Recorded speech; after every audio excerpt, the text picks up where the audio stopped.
Hello and welcome to the Business Growth Show, where we talk about all components of business and how to utilize them for exponential growth. My name is Ethan Cassiotis. I'm a business growth expert who help business owners grow and scale to create wealth and freedom.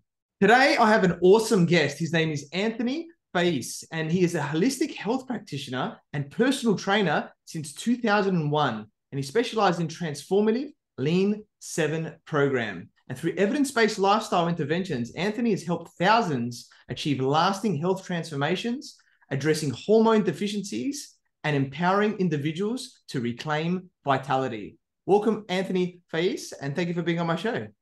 Ethan, thanks so much. That was brilliantly put. I really appreciate that. So yes, I've been a personal trainer since 2001, and it's been a long ride since then, Ethan, because so much has changed over when I first started as a PT to how it is right now. A lot of the fitness influencer movement did not happen back then. Back then, personal training was strictly reserved for sport specific or for the odd individual who had discretionary income to have a personal trainer.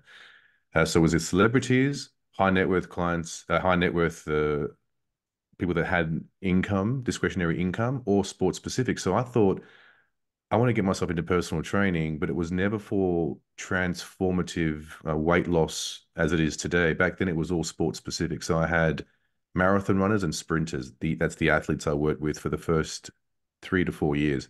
And then The Biggest Loser, the first episode of The Biggest Loser, televised in 2004, that revolutionized everything moving forward because all of these incredible testimonials were coming in record time, people losing tremendous amount of weight. And I thought, wow, is the pendulum swinging away from sports specific into weight loss? And surely enough, it did.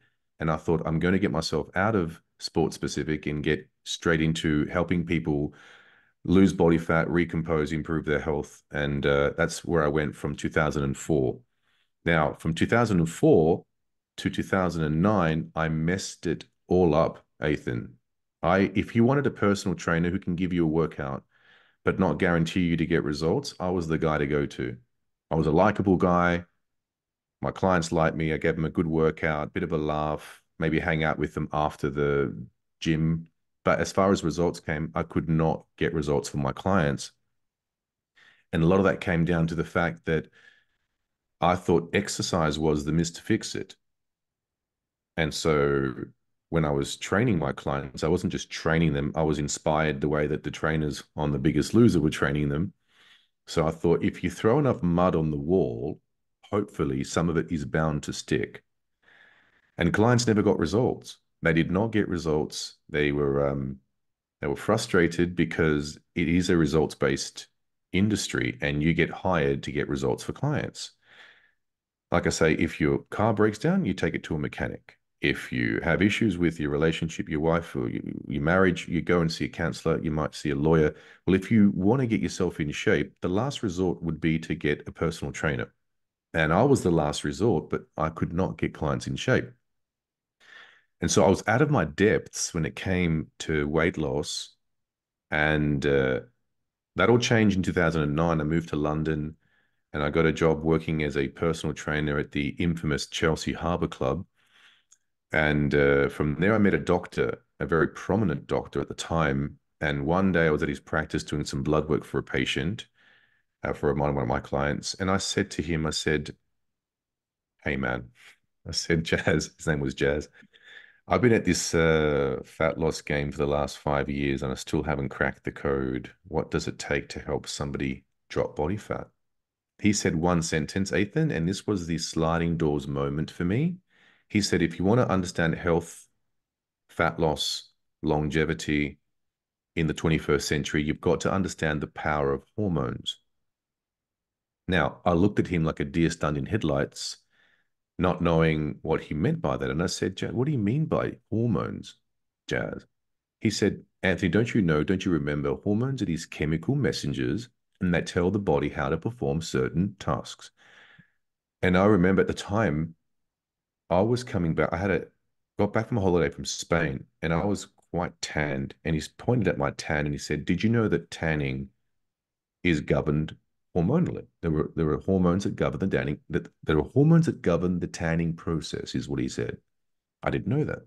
I said, what else? Well, growth and development is governed by hormones. Sleep is governed by hormones. Hunger and satiety is governed by hormones. Every chemical process in the human body is governed by hormones, including when the body is going to be storing fat for safekeeping or when it's going to be liberating fat, oxidizing it, and using it as energy. We call that fat burning. Hormones are governing this. And then he said there are 7 hormones that are responsible for doing that. 6 of these hormones are lipolytic, meaning they help the body burn fat. One of them is lipogenic, causes the body to store fat. People can't get any of those 6 right, and they get that one hormone wrong every single time. That's what he said to me. I said, wow, 7 hormones? He said, yes, 7 major hormones. I didn't know what they were. So I said, so what are they? He goes, well, this is your homework. Tonight, try and research it. I had no idea where to start with this one. I was burning the midnight oil. Got up the next day. I went straight to see him. I was so excited because for me, in business, you've got to add value to the marketplace. And if you can't add value to the marketplace, you're not a valuable person. You can't run a business in that way. So I thought this might be what I need. I need to find out more about these hormones because if I can't solve a client's problems, they won't stick around like they did in the past. I went back and I said, here are my 7. 6 were wrong. 1 was right. Okay. He gave me the 7 hormones along with the next line. He said, lifestyle drives hormones, drives health. The lifestyle choices that we make every single day, whether we do them on purpose or by default meaning autonomous, habitual, on purpose meaning we know exactly what it's going to do if we execute proactively or reactively, basically. These lifestyle interventions then influence hormones and the hormones do the rest. For example, the quality of the foods we eat, the quantity of the foods we eat, the frequency of how often we eat, when we go to bed, how we approach bedtime activity, what we do when we rise, upon rising, what we do, whether we exercise or not, and if we do exercise, how we exercise, how much vitamin D we get, all of these daily interventions that we do. For example, when you go out to a cafe and you're looking at the menu, what's driving your decision-making process about what to eat? Is it what hormones are going to do what to based on this food I'm having, or is it what I feel like eating, or what tastes good, or what I've had in the past and maybe it may touch the sides again? Does that make sense? And so we make these decisions, and the decisions that we make impact hormones, and then hormones do the rest. Now, when we're younger, 18 to 21, I'm going out with the boys. We're going out clubbing, 2, 3 in the morning. We're going out to Lamont Chapel. I'm from Melbourne, by the way. So we go 2, 3 in the morning. We're having a kebab. We're having a Coke or whatever, chips and the lot. We get home. I wake up the next morning. I've got a 6-pack. And that was like 2, 3 nights of the week I'd be doing that. When we're younger, we have hormone reserves, organ reserves, meaning our hormones are upwardly regulating in a way that regardless of our errors in judgment of our lifestyle that we make, we don't realize they're bad choices. But because our hormones are firing on all cylinders, like testosterone for men and growth hormone, we don't realize it's a mistake. And then the issue we're having as we get older, our hormones take a nosedive. We don't make any changes in our lifestyle interventions. And then we start wondering, why am I storing all this extra body fat? Where is it really coming from? That's the difference. So in a nutshell, once I found out about these hormones from 2009 until today, we have basically cracked the code to helping people getting healthier, leaner, and start also showing signs of age reversal. And we can talk about that in a second. I like to call it youthful aging. I don't like to calling it anti-aging because we're all going to age, but not all of us age in the way that we'd like to age, as gracefully as we'd like to age. So we can actually play around and manipulate that based on certain lifestyle interventions. So since 2009, I came up with the program called the Lean 7, which is the 7 hormones that drive fat loss, body recomposition, and youthful aging. And the results are 100% predictable, providing that you execute correctly. Yeah, awesome, man. What a story. I love that. And Cool. it's always interesting to hear, like everyone's got challenges as an entrepreneur growing up, and you're like, oh, you're trying to do all of this and it's not working. And all of a sudden, there's always this sliding doors moment, like you mentioned. All of a sudden, you're like, wow, okay, I just got this new bit of information from somebody externally, likely. And then, it starts to work. And then you're like, okay, boom, now how do we make this happen? So I love that story. And I interviewed Gillian Michaels from The Biggest Loser USA on my podcast as well. So I love that. You mentioned that how that's how people were thinking about it, but then it's actually at a much deeper level of where you create this. And Hmm. I think you mentioned a good point there with younger people, right? Because Mm. I think younger people, you're like, me, my metabolism's high, I can eat whatever I want, and I still look good. But that's not always the case, right? Even if you keep your metabolism, or if you're just working out, ridiculously just to try and eat KFC every day or something Hmm. like that, to do it like that. So, do you want to just quickly talk about health generally, about like what is health, right? And why is it important for us to be healthy? Great question, Nathan. Great question. So, health, there is one universal definition of health, and that is the absence of disease. That's the definition of health, the absence of disease. Now, break down the word disease, it's a dis-ease. The body is experiencing a lack of ease somehow. You may be in shape, you may look great, but there's so much probably going on under the hood that you're not aware of. And most people are judging their moment to moment health status based on what's happening superficially. That is on the outside, especially today in the fitness industry. We are driven by authoritative figures that do contraindicated interventions. Contraindicated basically means a no-no, not a good idea, that go against natural physiology of the body to look a certain way. And when they look a certain way, that drives this authority that they are able to then give advice on health and fitness. Just because they have a six pack does not mean you're healthy. Okay. Yeah. The presence of muscles does not mean the absence of disease. Now, I know that very well because over the years, I trained many bodybuilders, many bodybuilders. And I use bodybuilders because they have an extreme approach. They want maximum muscle, minimal body fat, and they will do that at all costs.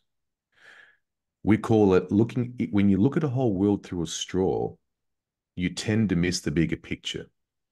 You're wanting maximum muscle, minimal body fat at the expense of anything. I don't care what it takes. I'll even eat food-like substances. I had one bodybuilder many years ago. She got on stage competing in what we call a petrol station diet. This was not food. And a lot of this comes from the fact that when you take in less energy than what you're expending, you naturally get leaner. There was a guy a long time ago, I forgot his name, but in the US, and he proved that on a Twinkies diet, you can still lose weight. And he was eating nothing but Twinkies every day. Well, just because something is true does not make it a good thing. And we speak about inflammasome markers going up, so inflammation is going up. You're sending signals to the DNA that this is not the food we have evolved on eating. But because you're in shape, you've taken less energy than what you've expended, and you're in shape, it looks like you're healthy. You can still be inflamed, have a six pack. On the flip side, you can still have excess body fat and be quote unquote still metabolically healthy. Yeah, I love that, mate. It's so true, and I see this in people as well, around the place, and I think a big challenge for people, because, and this is relative for business, right? Like obviously being healthy, but also from a mindset perspective, I think is so important. Where I think a lot of people find it challenging, right? To change. Mm-hmm. It's like, oh, I've been doing this, it's easy for me, and just generally. So why do you think it's challenging, for people to change, even if you give them the keys, right, to the kingdom there or something like that, to be able to go there, and what needs to happen, I guess, for them to really, want this change, and make this change a reality? Well, there's so many factors, Ethan, but one of the biggest ones that I deal with is food addictions. People don't realize that they're addicted to food, and you won't know you're addicted until you quit. You go 21 days without sugar, you try it. then you realize what it's really doing to you. So the first reason is food addictions. The second reason, of course, is old habits die hard, right? So you establish these neurological networks in the brain, and to a point whereby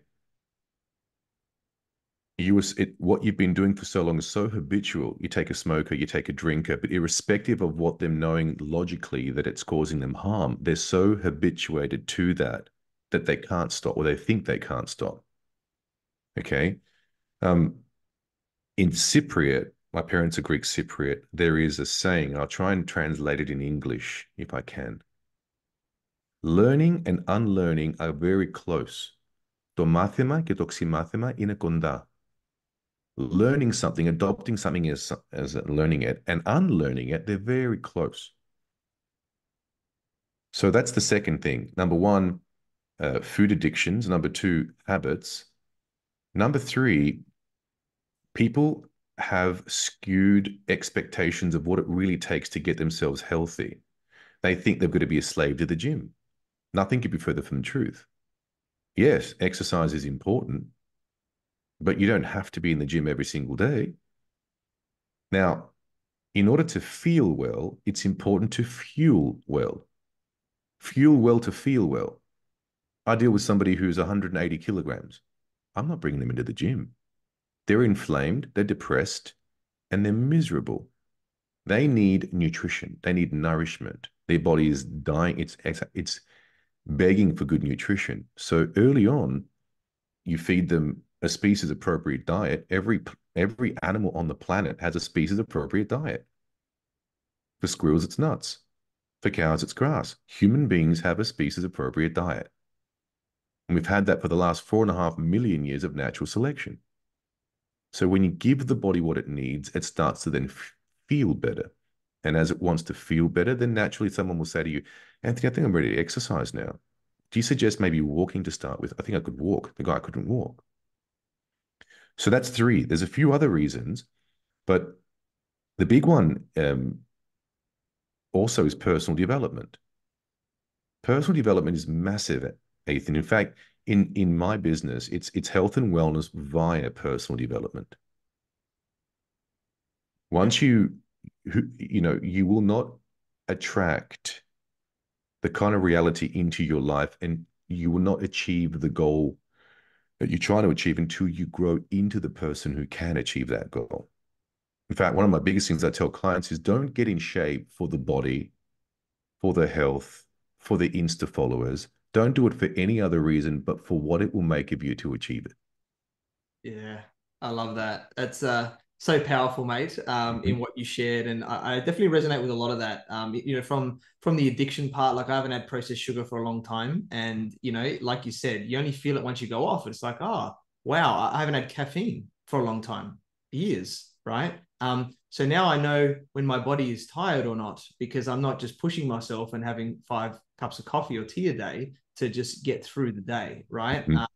I'm very in tune with what I do, and I think a lot of people, are putting things into themselves to make them feel a certain way or give them energy when it's not actually true energy. I love that, and then I love the personal development side, because that's everything, right? Life, business, health, everything that you need to be able to grow the mindset, grow yourself, to step in, like you said, to that new version. So I think, so relative, into what we're doing in our lives and business. And let's talk about the hormones now, right? I think everyone's probably going, "What are these hormones? Tell me, Anthony. Tell me what these hormones are, because this is the gold here." So, do you want to share a bit more about what these hormones are that we should be working on for having the biggest impact on our health? Okay, now there's a saying in leadership training: don't fire a cannon at a rabbit. And so I want to give these out, but of course I'm not going to go into too much detail. I'm not trying to. If you're thirsty, I'm not going to give you a fire hose because, let's give you the right information at the time so you can actually absorb most of it. But the 7 hormones, here they are, and I'll give them to you in the precise order. The first one is a hormone called insulin. Now, there was a socialite back in the 1930s called Will Rogers, and he had a famous statement. He says, when you find yourself stuck in a hole, stop digging. Stop digging. Meaning when you are in an untenable position, It pays you to stop exasperating the process and digging yourself deeper into a hole. The reason why I say that is insulin is the number one fat storing hormone. That's the lipogenic hormone that the doctor spoke to me about. People can't get any of the 6 hormones right, and they get that one hormone wrong every time, and that's insulin. The most powerful driver of insulin is the appearance of exogenous carbohydrates in the bloodstream. In other words, carbs are what drive insulin, are what drive fat storage. Okay, that's the first one. Insulin. If you can't get insulin right, you don't have a hope or prayer in engaging the other 6 hormones that are lipolytic. And just to touch on, I want to hear obviously the rest here is that to know the damage of this, right, is that if people have this and they have this problem, if you do this for a long period of time, it can create like diabetes, right? You know, in the end, if you do this. So it's not like, oh, you don't want to get to the point of having diabetes and then having to fix this, right? You want to make sure this is fixed before that, before it goes too far down the track as well. Correct. Absolutely. Now, most people associate insulin with diabetes. However, when you look into the literature, closely into the literature, insulin is not responsible for any pathology, including diabetes. However, what it does do, the word diabetes is simply elevated blood sugar. That's the way it's diagnosed, and that's the pathology. Elevated blood sugar. Question, Nathan, how do you elevate blood sugar? Having a lot of sugar. Or anything that gets broken down into sugar. Yeah, like fruit, for example, can be like that as well. There's a different pathway for fruit because it breaks down into fructose and gets metabolized. Well, it gets difficult. It can't get metabolized in the liver, or it does get metabolized in the liver, but only a small amount can get metabolized in the liver. And too much fructose eventually converts into ethanol, which creates fatty liver. Okay, now back in the past, we had adult onset fatty liver disease. Okay, now we're having what we call non-alcoholic fatty liver disease because back then, people that were getting a fatty liver were alcoholics. Now they're calling it non-alcoholic fatty liver disease because children are getting it. And they're getting it because of all the fructose. And where's that coming from? From all of the soda drinks, all the soft drinks. That's where they're coming from, typically from fructose or high fructose corn syrup. So it gets metabolized differently. The other thing to note, and this is for all your audience, that the body has a very tight regulatory process for blood sugar control. Guess how much glucose, that is blood sugar, it allows to circulate at one time? Guess how much? Are you ready? How much? A teaspoon. Wow. A teaspoon of sugar, 5 grams, is all the body can tolerate at any given moment. So when you have a can of Coke that has 6 to 7 times the amount, and you flood the body with extra glucose beyond the concentration gradient, 2 words, metabolic mayhem takes place. It has to get out of the system. Now, the reason why the body has a very tight regulatory process for blood sugar management is because the body can manufacture all the glucose it requires through non-carbohydrate precursors. These are called gluconeogenic precursors, the literal birthing of new glucose. The body breaks down body fat, uses that as glucose. The body breaks down protein, converts it into amino acids, uses that, the extra, as glucose. So the body requires 0 grams of carbohydrates to thrive. Someone says to me, Anthony, but we need carbs. False. We need glucose, not carbohydrates. And the body can make all the glucose. If we needed carbohydrates, the last glacial period was 75,000 years.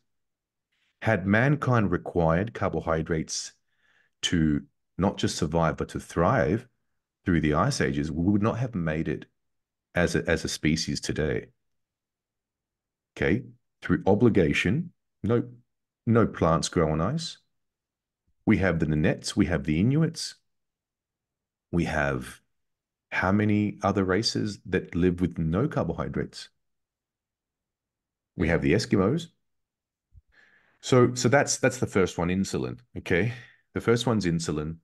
The second one is a hormone called ghrelin. Now, if you want to remember ghrelin, think of gremlin, a salivating gremlin that's hungry, because ghrelin is the hunger hormone. It's the feeder, it's the food o'clock hormone.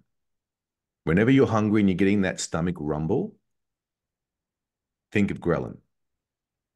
Now, I tell my clients, hunger keeps you younger. Why? Because, before I get onto that in a second, hunger does not mean eat. Hunger means hunt. Hunger means hunt. Millions of years ago, mankind would be hungry. There's no food around. So this maybe give you a telltale sign that maybe you should be training in a fasted state. First, you go out and move without food in your system because there's no food around.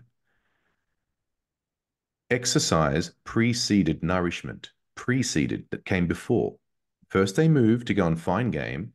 Then they found game. Then they ate. How much did they eat, Ethan? As much as they could fit. Why? Because you couldn't store anything away. I mean, scavengers would take the rest, flies would take the rest. You would eat as much as you could, and then you would fast because by default, they were fasting what I like to call inadvertent fasting, not intermittent fasting, inadvertent fasting. Yeah. They were fasting because there's no food around. They were going, how many? It could go another day or another 2 days. If the human being could not fast, we would not be here to tell a story. We are prolific fasters, prolific, some of the best. Every animal in the wild, the prime metabolic state is the fasting state. I don't even know why we call it intermittent fasting. It should really be called intermittent feasting. I love it, which is the opposite of the hunt and the hunger type of thing like that. That's right. Yeah. So ghrelin, this hunger hormone, people don't understand what hunger means. Hunger means hunt. Hunger means fat cells are shrinking. Hunger means autophagia, autophagy, beautiful Greek word. The cells are renewing. They're taking old junky parts and creating new cells. Hunger is a beautiful thing if you understand it. Now, if you ride the hunger wave, I call it a wave because it comes and goes like in waves. It doesn't just continue to escalate. And people who have done extended fasts will tell you that on day 2 is more severe in hunger than on day 9. As you go into your fast, it does not, the actual hunger does not escalate to epic proportions where you just can't, you have to eat. It actually gets easier the deeper you go into a fast. So it comes and goes in waves. And if you ride that wave long enough, another beautiful hormone starts to then go up, a counter-regulatory hormone. A few of them do that in the fasted state, and one of them is human growth hormone. Human growth hormone is the anti-aging hormone, the youthful hormone, the fountain of youth hormone. There are many celebrities in the US who go to anti-aging clinics for human growth hormone deficiencies to be prescribed human growth hormones. Very expensive and could be dangerous because we don't know the side effects of them. But at smaller doses, they take it for anti-aging reasons. Guess what? The human body can do it naturally. And fasting is one powerful way to upregulate human growth hormone. But now what do most people do, Ethan, when they're hungry? What do? They eat. They eat. So they antagonize that process. Every day when you wake up in the morning, the first thing, you have a get out of jail free card to burn body fat for that day if you know how to start the day right. Most people don't. So we have insulin, we have ghrelin, ride the hunger wave long enough. Now we have growth hormone. Another hormone that's a counter-regulatory hormone during this process is cortisol. Now, cortisol is either a friend or a foe. When cortisol is working in your favor, I like to call it the carpe diem hormone, seize the day hormone. It's the hormone that's supposed to be really high in the waking hours because it's supposed to give you the energy to seize the day. For people that have cortisol dysregulation, they call themselves, I'm not a morning person, or I can't get out of bed. And cortisol is known as a glucocorticoid. It's a hormone, a fancy word for a hormone that brings glucose to the cells. Why is it doing that? Well, when you're experiencing a stressful situation, cortisol is the Mother Nature's alarm clock, by the way. When you're experiencing a stressful situation, the cells need instant energy to get them out of that stressful situation they're in. And cortisol is the hormone that does that. When it's working for you, it breaks down peripheral fat, converts that, and uses that for fuel. When it's working against you, meaning you're burning the candle at both ends, meaning you don't know how to de stress, meaning you haven't taken a chill pill for a while, when it's working against you, it can bury you. It breaks down muscle, converts that to glucose to feed the cells. Now, guess what else it does, Ethan? It may burn peripheral fat, but it stores visceral fat. Now, visceral fat is Worse. belly, the worst fat ever. In fact, if a client comes to see me, I can tell offhand just by looking at them that they may have cortisol dysregulation because they look like a potato with toothpicks as limbs. It's what we call central adiposity or trunk-related adiposity, big bellies. And there is a strong correlation, not a causation, to waistline circumference and mortality. The higher the waistline, particularly in men, the higher the waistline circumference, the higher the mortality. Why? Because cortisol creates, well, it stores visceral fat, and visceral fat contains these cell-to-cell proteins, these adipose-derived secreted factors or adipokines. And these are the driving cause of inflammation. Okay. And inflammation is the root cause of heart disease. The number one, chronic systemic inflammation is the root cause of all metabolic disease, including heart disease, stroke, and so forth. So if you don't know how to manage cortisol right, it could bury you, literally. Too much exercise secretes too much cortisol.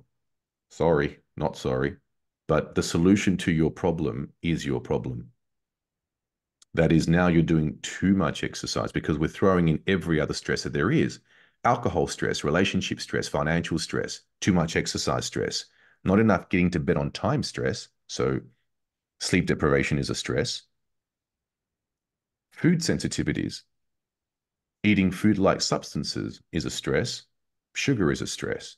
There are so many stresses out there, and you're raising cortisol as a result. The other thing to note is fasting is also a stress. You would be shocked that the people that I've done work with over the years who carry so much body fat, and we've done dietary recalls over a 5-day period, they actually don't eat that much food. Interesting. So, so we call that metabolic set point or metabolic damage, which is the lack of weight loss disproportionate to calorie intake.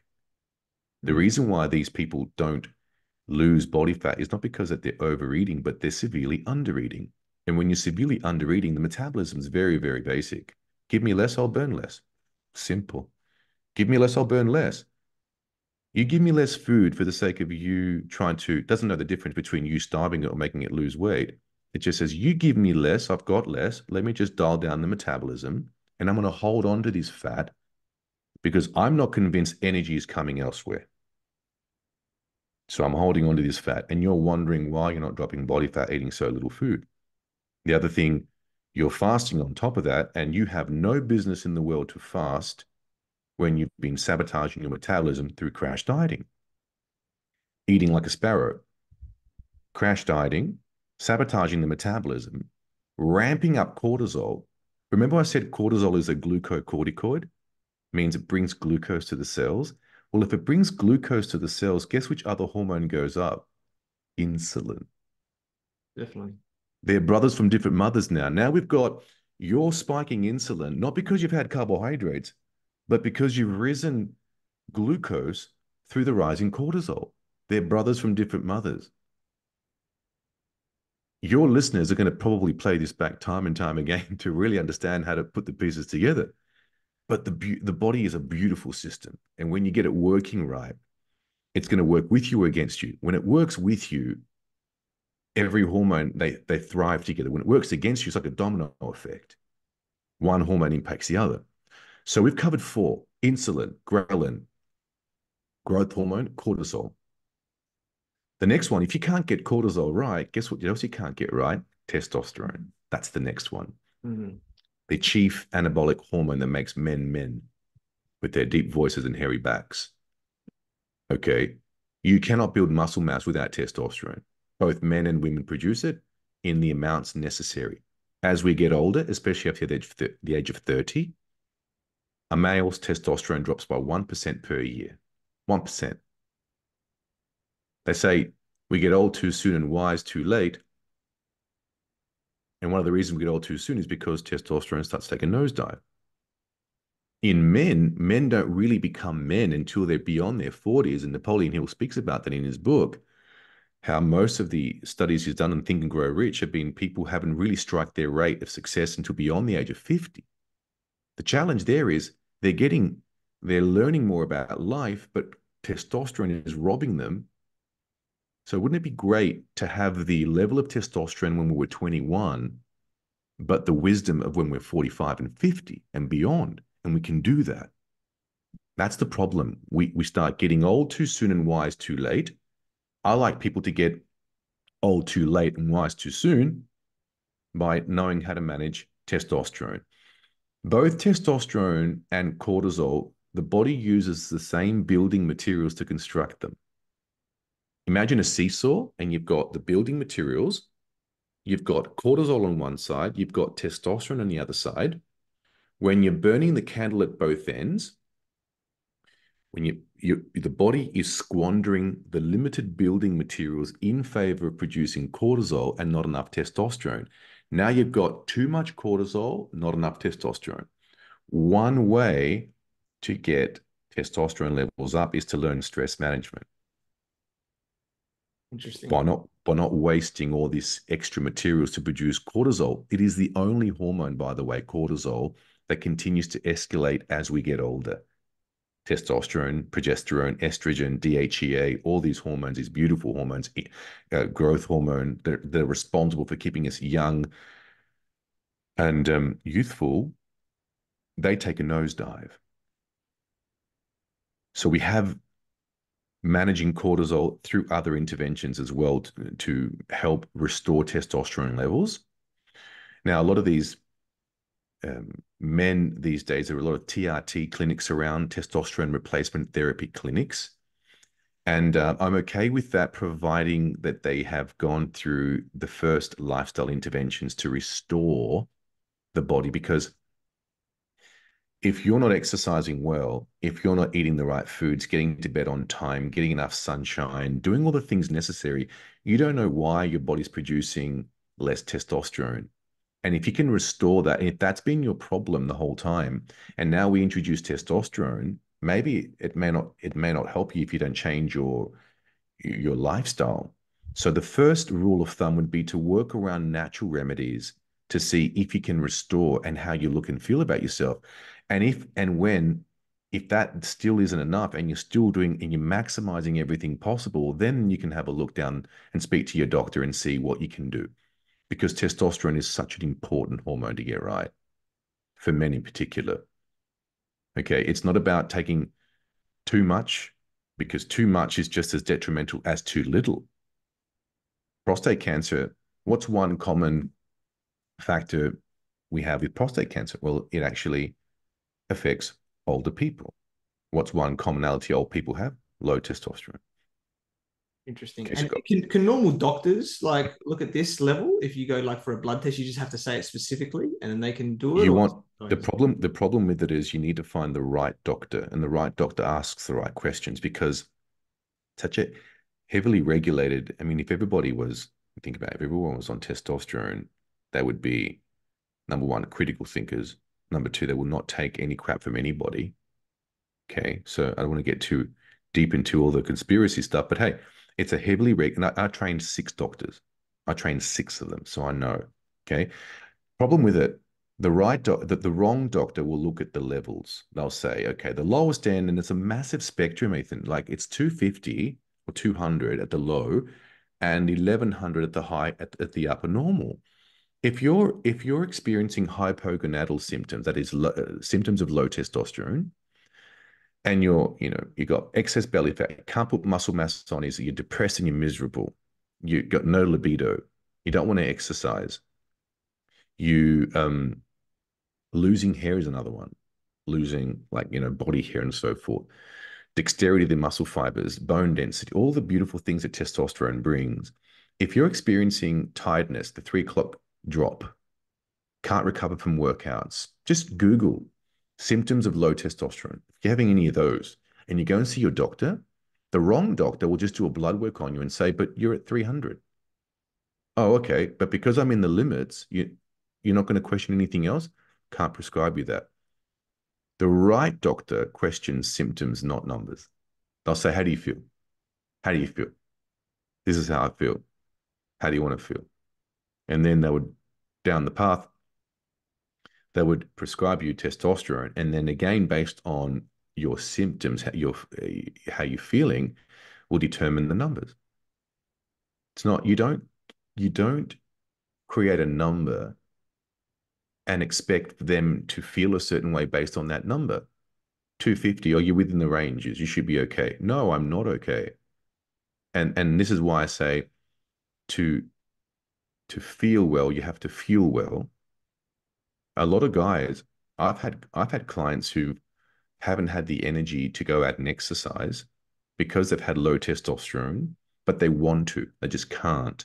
And the moment they went to see a doctor and got them on testosterone, they're ready to bend bars.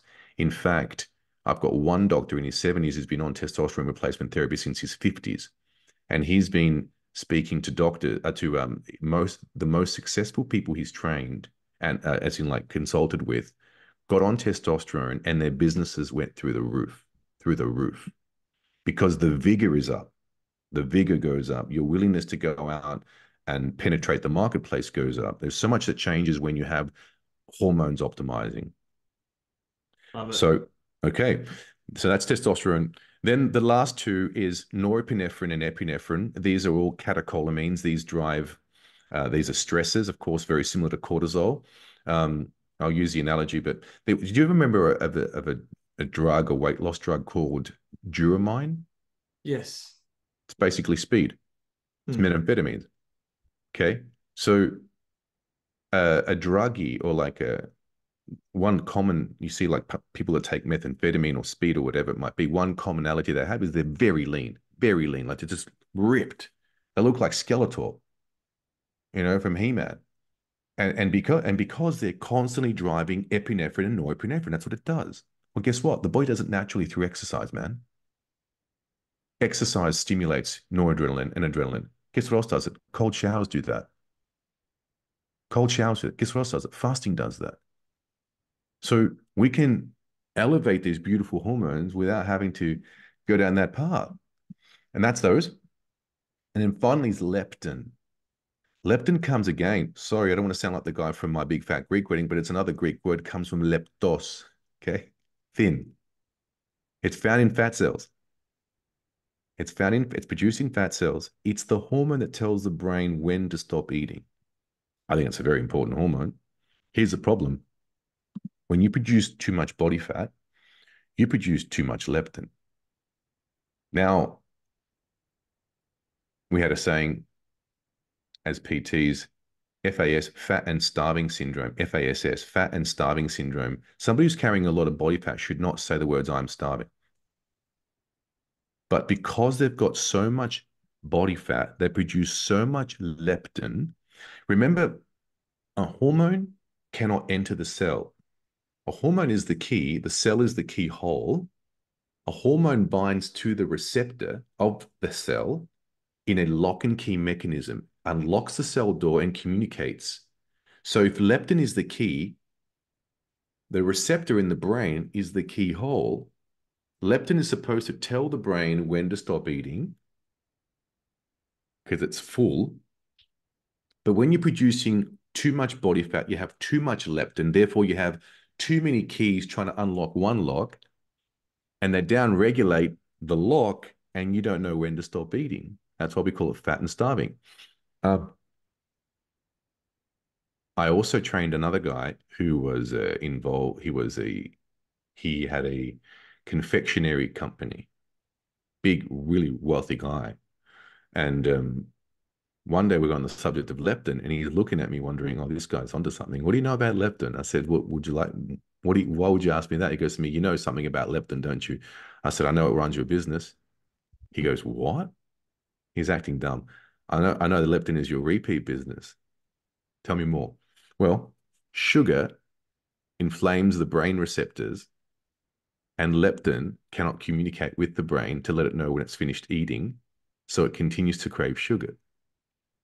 Interesting. One powerful secret that the confectionery industry has is that if we can just get them to taste our food once, the addictions will take place. Dopamine will go through the roof, the reward center will be exploding, but also leptin.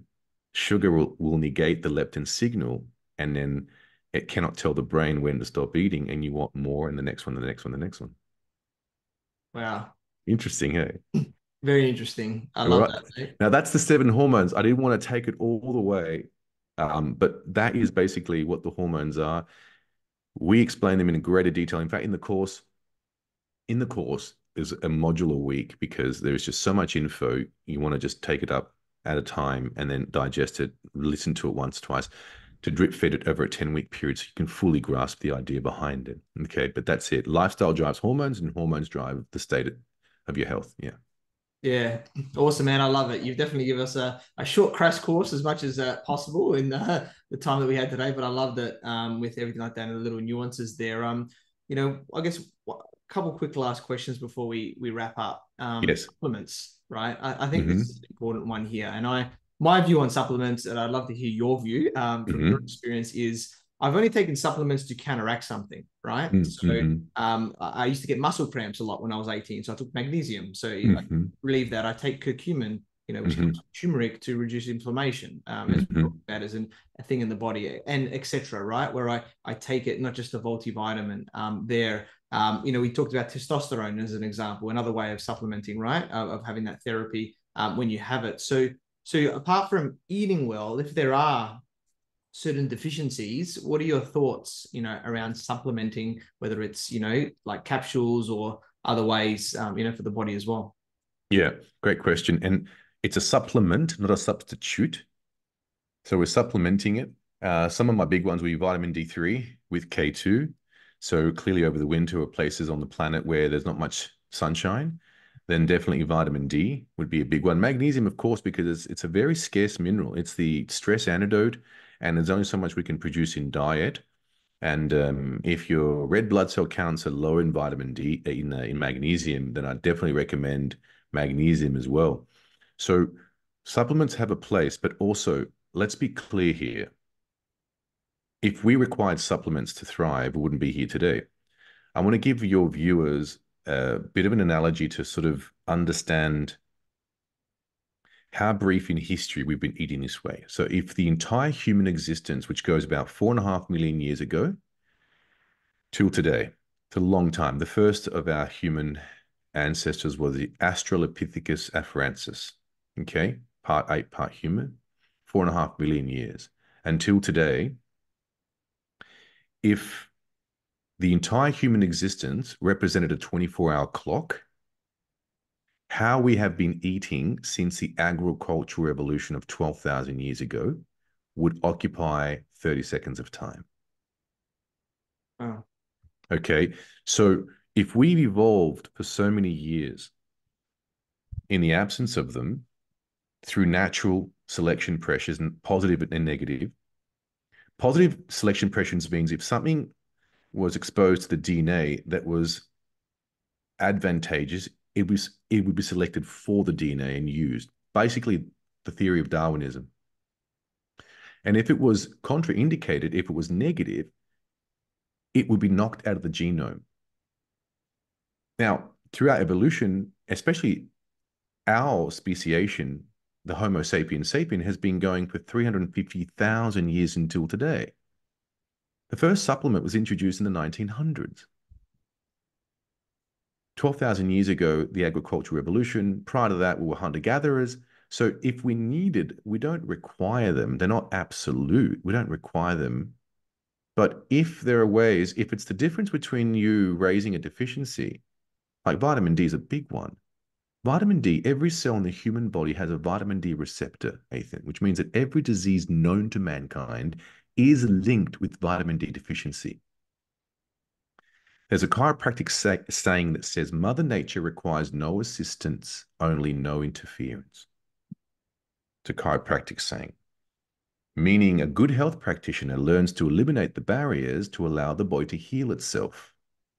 Since we've been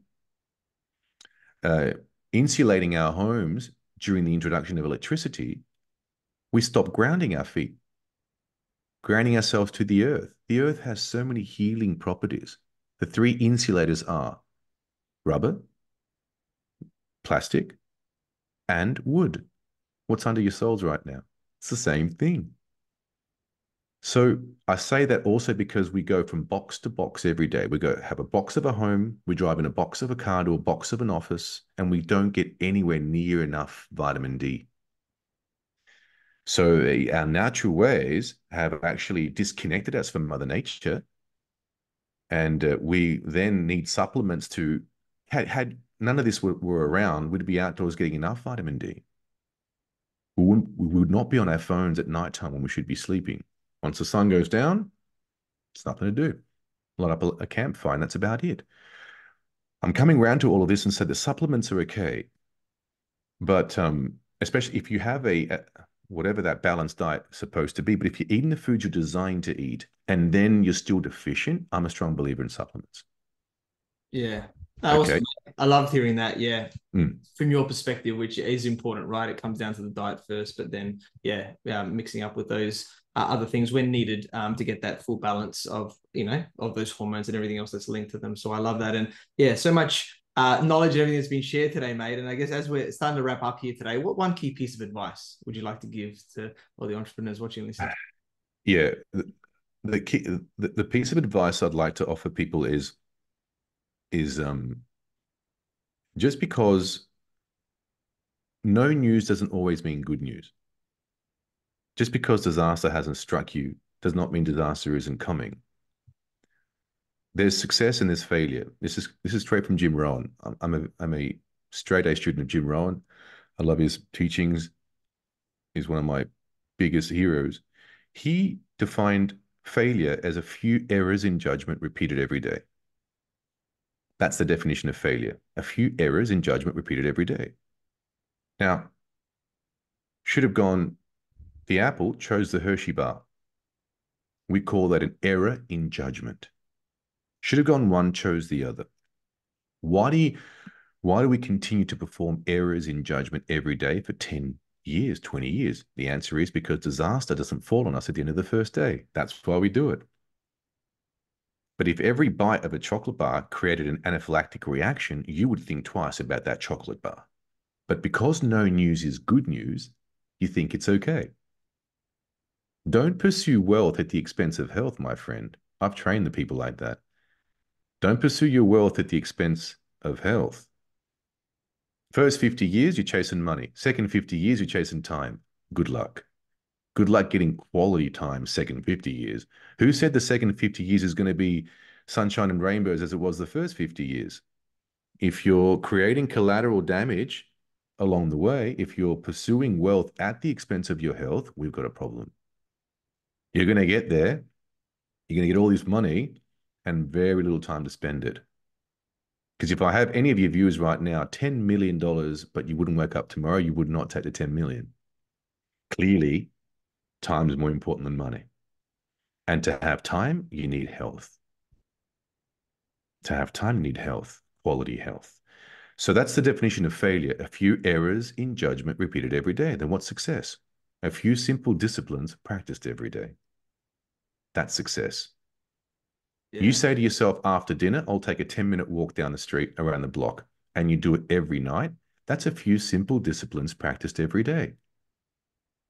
When you do that, so no news does not always mean it's good news. Just because disaster hasn't fallen you the first day does not mean disaster is not pending. So here's what a wise person does, Ethan. They ask themselves, how are my errors in my present judgment costing me 18 months from now? Not in the moment. In the moment, the sun's out, the birds are singing, the clouds are fleecy, everything's fine in the moment. but what's it costing me 18 months from now? Now, whether you chose the apple or the Hershey bar, that doesn't matter because the apple in the moment is not going to give you instant health, and the Hershey bar in the moment is not going to give you instant diabetes. Okay. And here's where the delusion is. Oh, it doesn't matter then. Okay. If that's the case, I'll just go the chocolate bar. If it's not going to give me instant diabetes in the moment, it won't matter. It's a Friday night. I deserve this. I'm not that overweight. My friend Sally, she can't fit in the airplane chair. Whatever it doesn't matter whether you chose one or the other. What matters is what philosophy did you adopt that's made you choose one over the other, because it's always going to be the same philosophy every time when you come back to this situation. It's the philosophy that you've adopted that drives your decision-making process moving forward. And that's the philosophy you need to question and ask yourself, if I pursued this, what will become of me? Yeah. Okay. It's not what you're getting. It's who you are becoming in the process of what you're getting. The greatest value in life is not what we get. Jim Rohn says that. The greatest value in life is who we become. So careful who you are becoming in pursuit of what you are getting. Okay. And that's my biggest, I guess, tip for people. Eli Cohen said, without continuous personal development, who you are is all you will ever be. And hell starts when the person you are meets the person you could have been. Yeah. That's hell. That's hell. That's hell. When the version of yourself that you could have been, you look different, you stand different, you drive a different car, you're in a different outfit. When that version of yourself sees the version that you are right now, if we have a discrepancy here, we have an issue. Because your goal is to be all you can become. All you can become. How tall do trees grow? As tall as they can. How much money should you make? As much as you can. How far should you go? As far as you can. How much should you become? All you can become.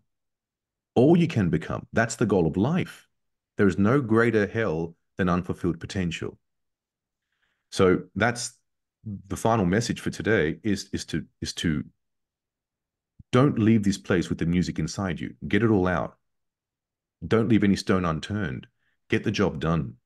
If you're a great entrepreneur, but your business, your health is to the pits, that does not match your profile, my friend.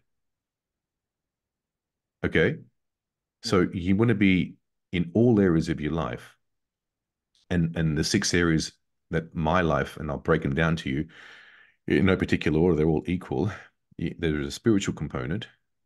So spiritual, social, mental, physical, family, and there's one more. I forgot. I'll probably find it in a second after I get off the phone. Maybe the career or business. That was yeah. the last one. Thank you. Business. That's Yeah. the 6 areas, the business side. Yeah. Yeah. So the 6 areas now, I've trained some very wealthy people who have their business side, but their family sides to the pits.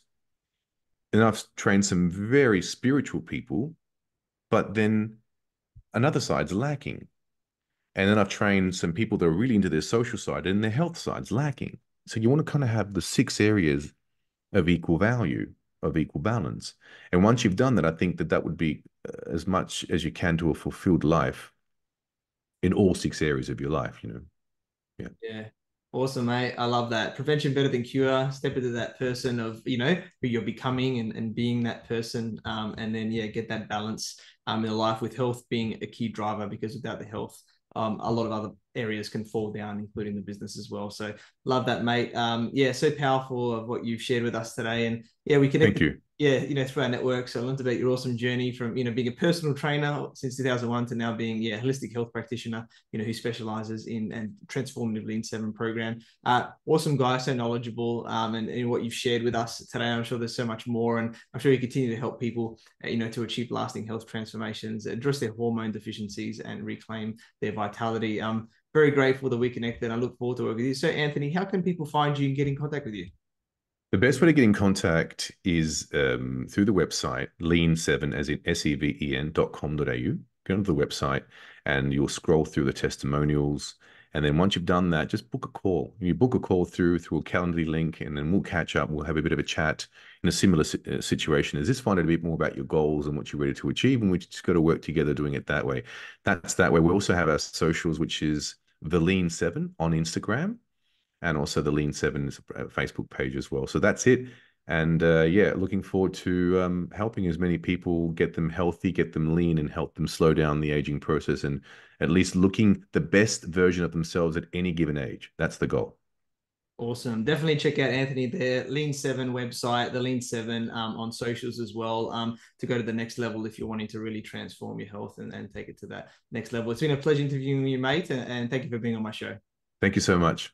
Thank you, everyone, for watching and listening to this show where we talk about everything on business growth. And please like, subscribe, and leave us a 5-star review. You can find me on LinkedIn, Facebook, Instagram, and YouTube as Ethan Cassiotis, or visit my website, ethancassiotis.com. If you want to grow and scale your business, you can reach out to me on any platform to see if we're a good fit. I completely agree with you, or do I? The only way you know is if you tune in next time. So until next time, remember that our business grows when we learn skills and take action using them in spite of fear. So remember to design your growth and results.